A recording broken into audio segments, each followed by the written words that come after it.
What's up, y'all? It's GC Kinsey, here to share some thoughts about the friends to lovers trope as an avid consumer of romance fiction who also happens to be demi-romantic.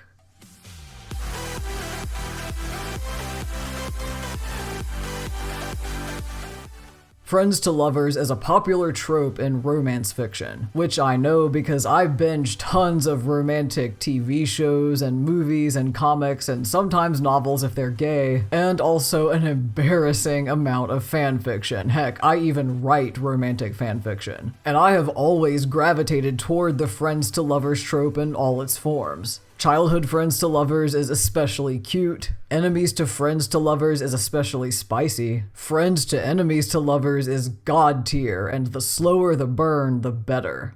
Once I figured out I was demi-romantic, my enjoyment of the friends to lovers trope suddenly made a whole lot more sense. After all, it closely mirrored my own experiences of developing romantic feelings for some of my close friends. But there's a big difference between how that experience plays out in fiction versus in reality, and that's what I want to talk about in this video. What happens when you're demi and the friends to lovers trope is basically just your life? Specifically, what happens when we live in a society where a friends to lovers dynamic presents us with challenges in real life, no matter how much we may enjoy it in our entertainment? There's a lot of conflicting advice out there about getting romantically involved with a friend. Some people will tell you you should marry your best friend. Others will tell you don't shit where you eat, don't risk ruining a friendship. And on top of that, a lot of common dating advice is wildly outside the realm of what works for most demis. For example, I've heard if someone doesn't show romantic interest within the first few weeks of meeting you, they never will. Which I can tell you isn't true because it usually takes me longer than that to develop the emotional bond that's a prerequisite for a crush, much less a crush itself.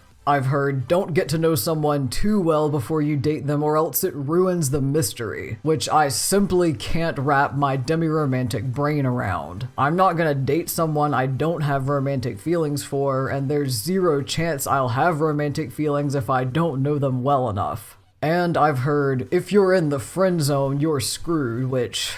First of all, don't even get me started on that toxic trope, but also, once again, that's not true for demis. For me as a demi-romantic, the friend zone is kind of like a required holding cell that someone has to sit in long enough before I can know whether I want to date them or not.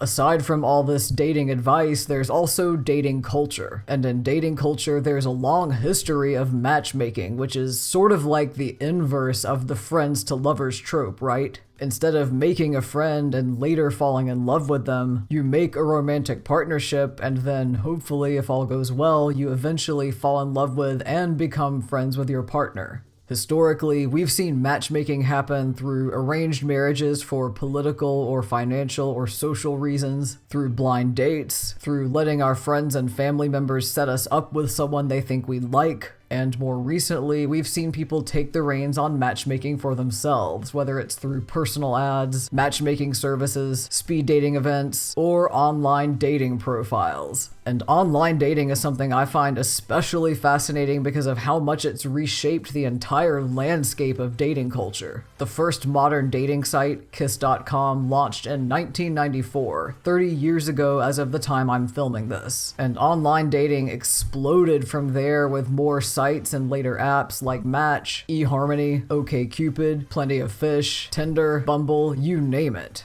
A 2023 study from the Pew Research Center showed that online dating is especially popular among young adults, queer adults, and adults who have never been married. More than 50% of each of those groups has used an online dating app before. And those numbers have climbed very quickly. For example, in 2013, only 10% of young adults had used an online dating app, but by 2023, that number had more than quintupled to 53%. And as of the time of the 2023 study, 20% of young adults and 24% of queer adults who had partners met those partners via online dating. As a demiromantic, what stands out the most to me about this massive rise in the popularity of online dating is that it's creating an increasingly matchmaking-heavy dating culture. It's becoming more and more common for people, especially younger people and queer people, to meet their romantic partners as strangers via this online matchmaking they're doing for themselves. So that begs the question, is it therefore becoming less common for people to meet their romantic partners organically as friends first?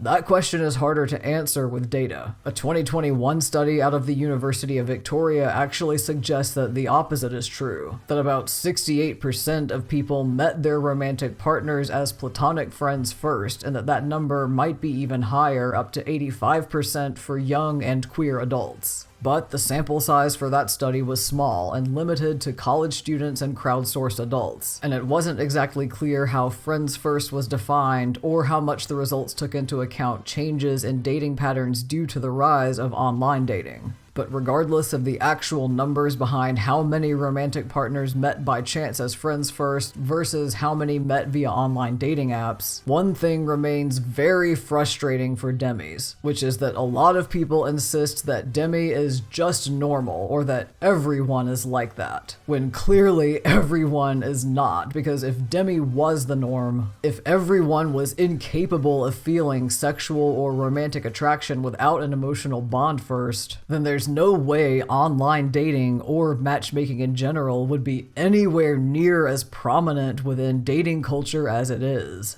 I suspect the reason so many people think demi is just normal isn't because it's actually normal or common, it's just idealized. Society loves the idea of romantic partnerships that started out as platonic friendships first. People frame friends to lovers as the way it should be. But there's clearly a discrepancy between the friends to lovers ideal and the reality of how dating culture works. So what does that discrepancy mean for demis? Here are 3 challenges you might face when you're demi and the friends to lovers trope is the only relationship dynamic that works for you.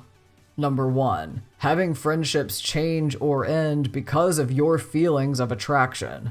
In a friends to lovers romance story, the friends in question are created to work out as romantic partners from the beginning. Even if they face a tough road throughout the story, they typically get their happy ending. In real life, that's not usually how it works. If you have a platonic friendship and you introduce romantic and or sexual feelings into the picture, then like it or not, that friendship is going to change. And for most people, that's kind of the point, right? Shifting a friendship into a partnership is seen as a change for the better. But that friendship could just as easily change for the worse. Maybe one friend has romantic or sexual feelings and the other one doesn't. Maybe the feelings are mutual, but the timing isn't right. Or maybe you have a relationship that one day doesn't work out and ends in a breakup, as both partners and as friends. A lot of friendships sadly don't survive these kinds of major changes in their dynamics. Some people find it too awkward to stay friends after one of them confesses their attraction. Some friendships can weather that awkwardness but are still never quite the same. And even if you win the proverbial lottery and your platonic friendship turns into a romantic or sexual relationship that makes you happy and lasts for the rest of your lives, that's still a major change from where things started. So before you take that plunge, you have to decide if any kind of change to your friendship,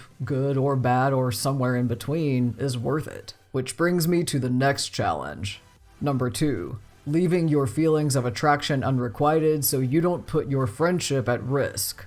I haven't had very many crushes in my life, but out of the ones I've had, only 2 of them ever even got off the ground. Because in most cases, I didn't think it was worth it to confess my romantic feelings and risk changing or even losing an important friendship. And from what I've seen in demi circles online, this is a pretty common experience. Heck, it's even common for people who aren't demi but still end up being attracted to their friends. How many of us in that position actually shoot our shot versus not saying anything because we don't want to ruin the friendship? Keep in mind, it's not just about how that friendship will change for you, it's also about how it will change for the other person. Maybe you feel like it would be rude or unfair to that person to change the dynamics of your friendship in a way that they didn't even ask for. So you decide it's better to keep your feelings to yourself. In a friends to lovers romance, the characters might worry about ruining or otherwise changing their friendship, but in the end, they push through their fears and confess anyway. And hey, surprise, surprise, the friendship doesn't get ruined, it turns into a happy ever after instead.